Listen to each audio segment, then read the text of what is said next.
Hello बच्चों, विद्या वाहिनी channel में आप सबका स्वागत। मैं संजीवनी शिंदे आज लेकर आई हूँ आपकी हिंदी पाठ्य पुस्तक सुलभ भारती से पाठ क्रमांक 7। पाठ का नाम है स्वराज्य मेरा जन्मसिद्ध अधिकार है और इसके लेखक है लोकमान्य बाल गंगाधर तिलक। हम पहले लेखक के बारे में परिचय देखेंगे।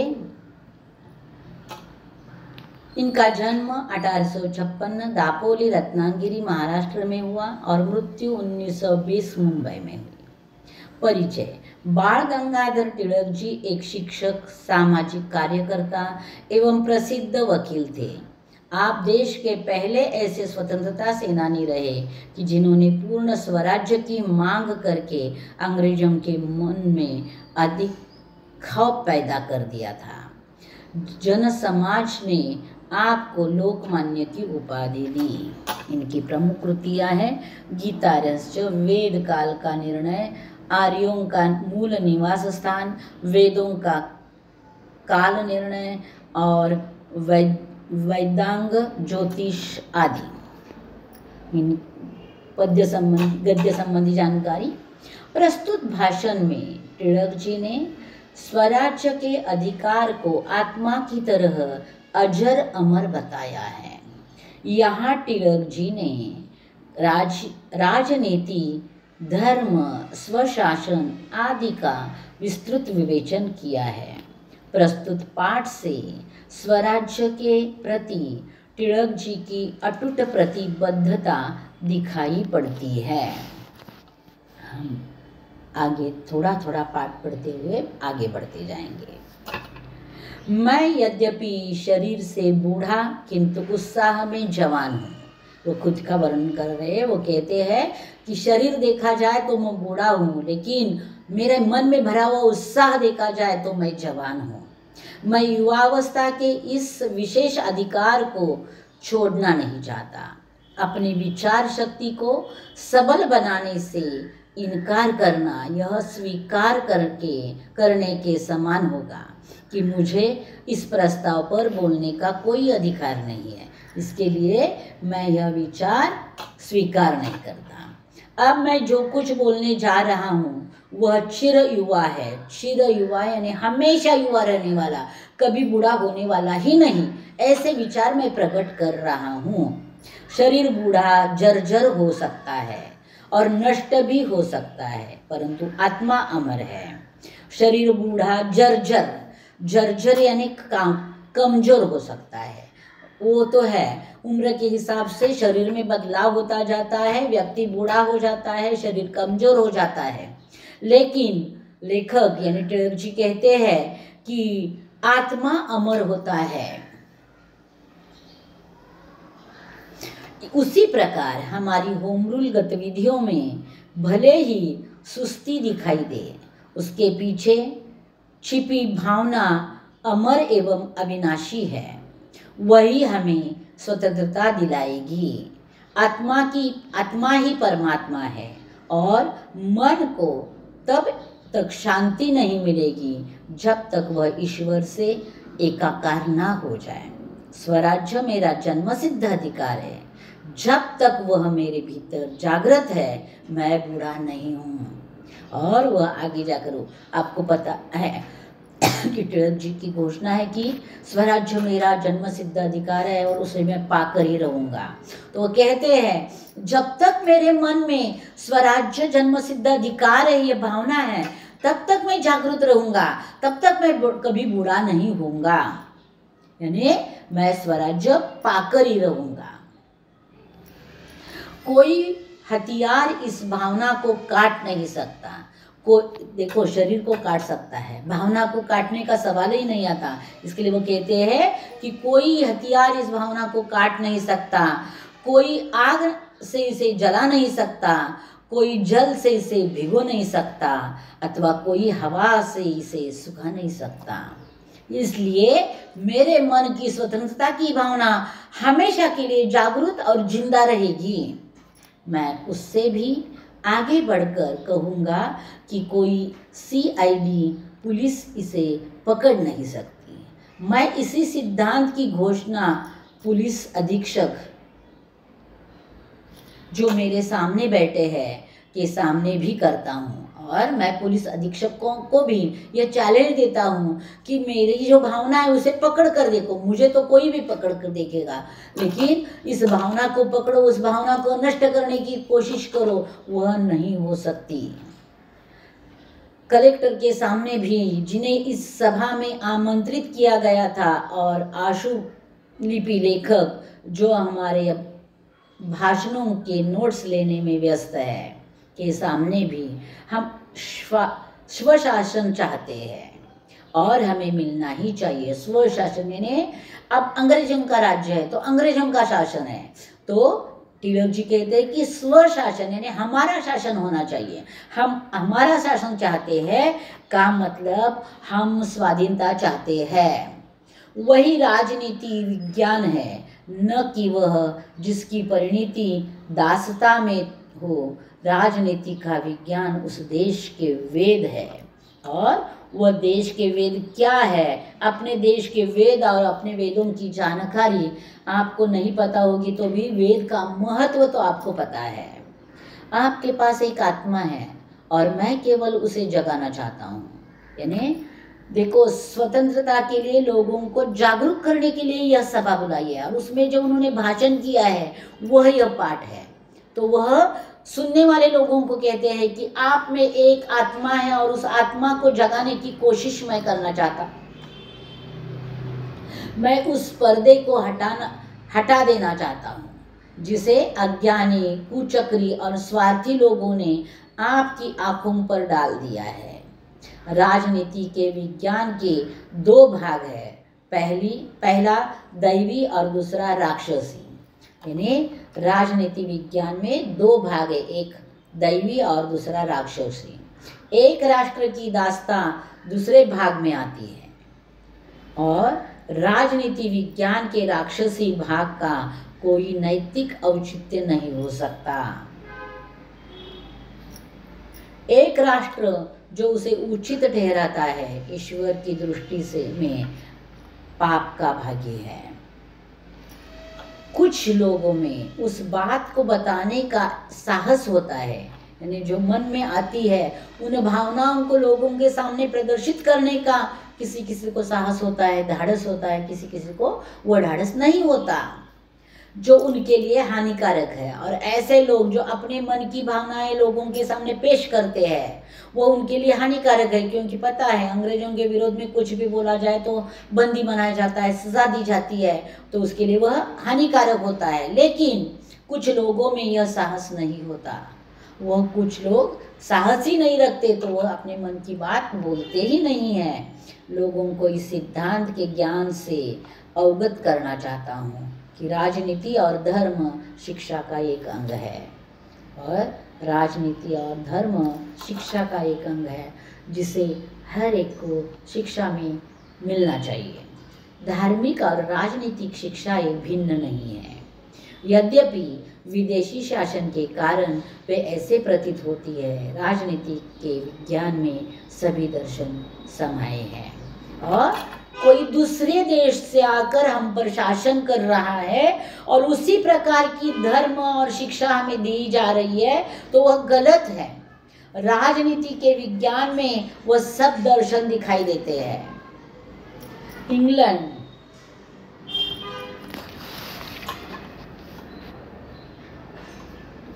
इंग्लैंड भारत की सहायता से बेल्जियम जैसी छोटे से देश को संरक्षण देने का प्रयास कर रहा हूँ, फिर वह कैसे कह सकता है कि हमें स्वशासन नहीं मिलना चाहिए? यानी इंग्लैंड भारत की सहायता से बेल्जियम को संरक्षण देता है, तो इंग्लैंड क्यों नहीं मानेगा कि हमें भी स्वशासन की जरूरत है? उसको भी मानना ही पड़ेगा। जो हम में दोष देखते हैं वे लोभी प्रकृति के लोग हैं, परंतु ऐसे भी लोग हैं जो परम कृपालु ईश्वर में भी दोष देखते हैं। हमें किसी बात की परवाह किए बिना अपने राष्ट्र की आत्मा की रक्षा करने के लिए कठोर प्रयास करने चाहिए। अपने उस जन्मसिद्ध अधिकार की रक्षा में ही हमारे देश का हित छिपा हुआ है। कांग्रेस के स्वशासन का यह प्रस्ताव पास कर दिया है। इन्हें कांग्रेस पक्ष ने यह स्वशासन का प्रस्ताव पास कर लिया है। अब हम अंग्रेजों को यहाँ से भगाना है और अपना स्वशासन अवलंबित करना है। प्रांतीय सम्मेलन कांग्रेस की ही देन है, जो उसके आदेशों का पालन करता है। देखो, कांग्रेसी सम्मेलन में क्या होता है, इस प्रस्ताव को लागू कराने हेतु कार्य करने के लिए हम कृत संकल्प है, चाहे कृत संकल्प यानी संकल्प करना, संकल्प का कार्य करना जरूरी है। ऐसे प्रयास हमें मरुभूमि में ही ले जाए, चाहे हमें अज्ञातवास में रहना पड़े, चाहे हमें कितने भी कष्ट उठाने पड़े। यानी यह प्रयास करते वक्त अगर हमें मरुभूमि में लिया जाए, अज्ञातवास में रखा जाए, या कोई भी कष्ट उठाना पड़े, यानी अंग्रेजों के विरुद्ध कार्य कर रहे, तो अंग्रेज तो शासन देंगे ही, लेकिन वह शासन भुगतना हमारे लिए सही रहेगा, लेकिन यह कार्य करना जरूरी है।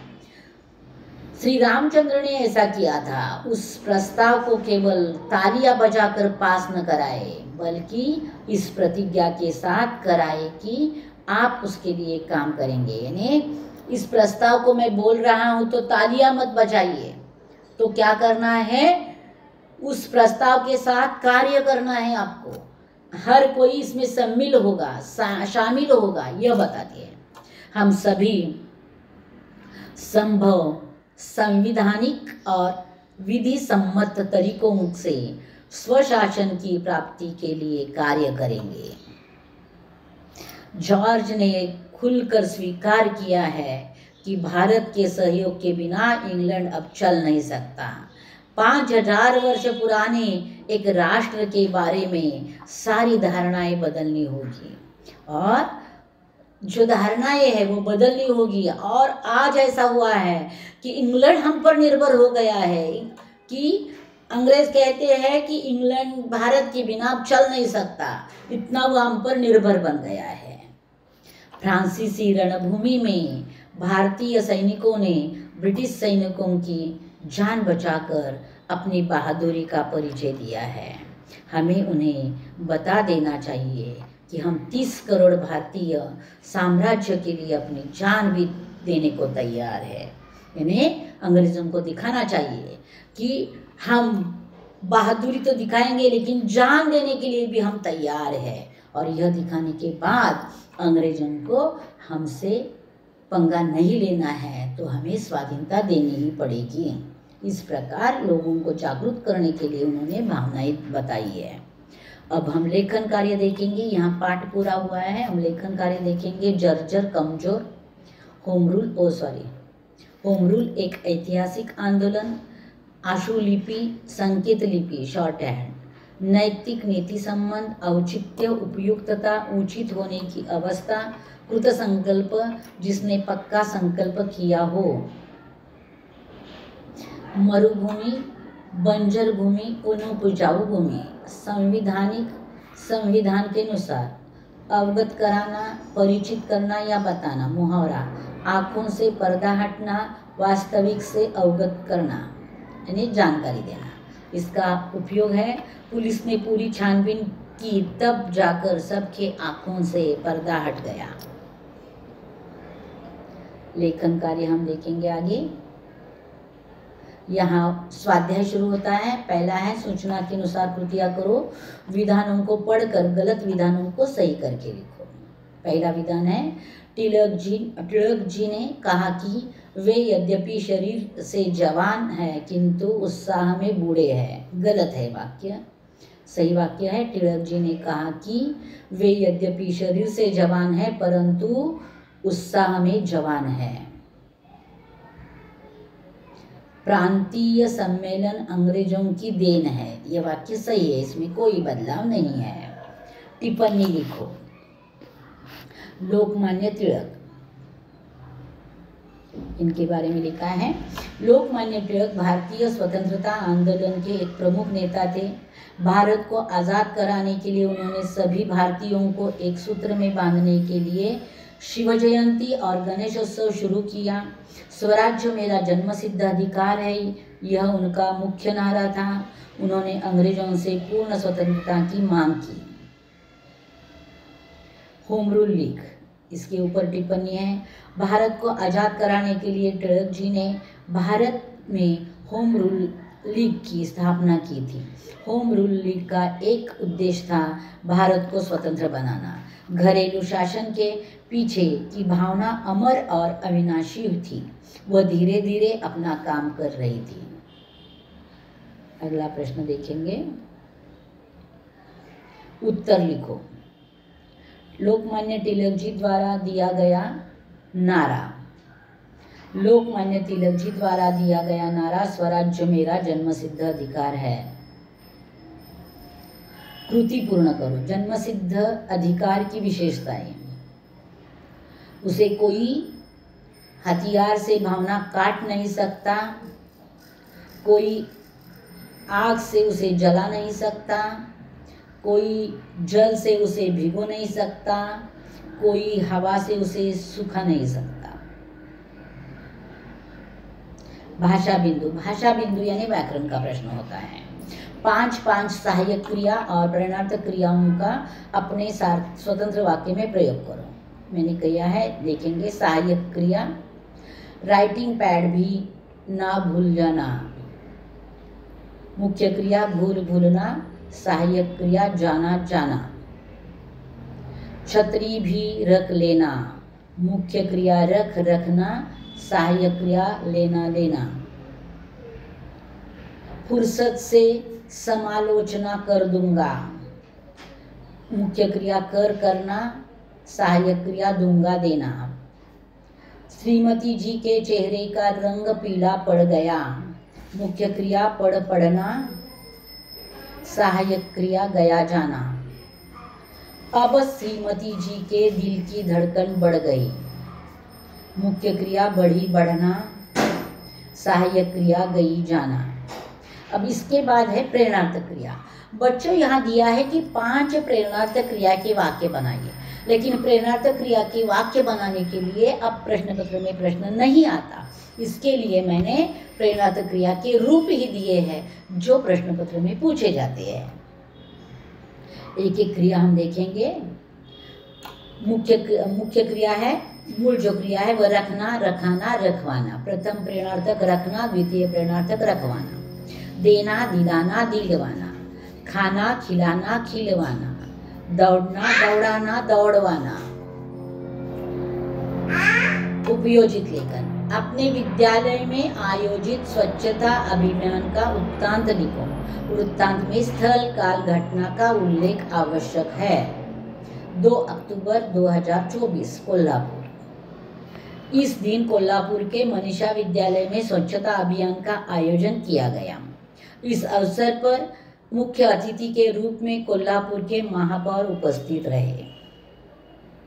मुख्य अतिथि का स्वागत विद्यालय के प्रधानाध्यापक भोसले सर जी ने गुलदस्ता भेंट देकर किया।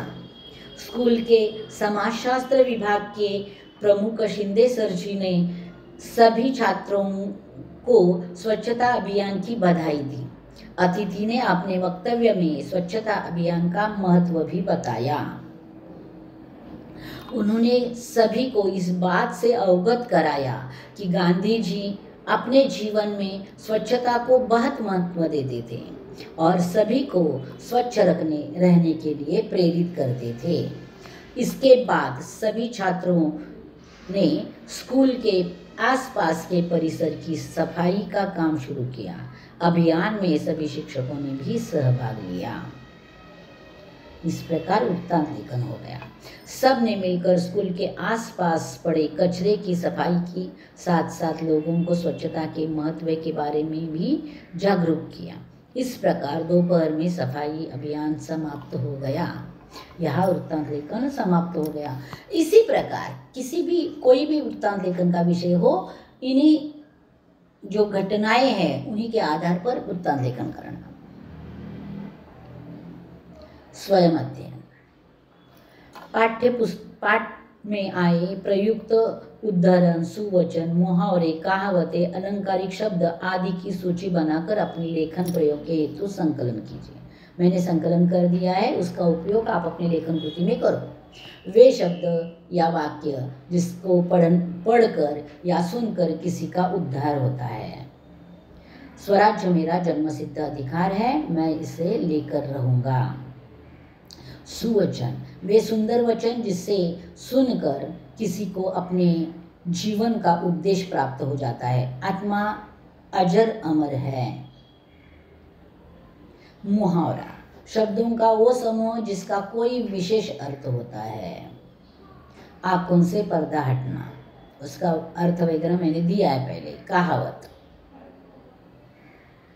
आत्मा अमर और अविनाशी है।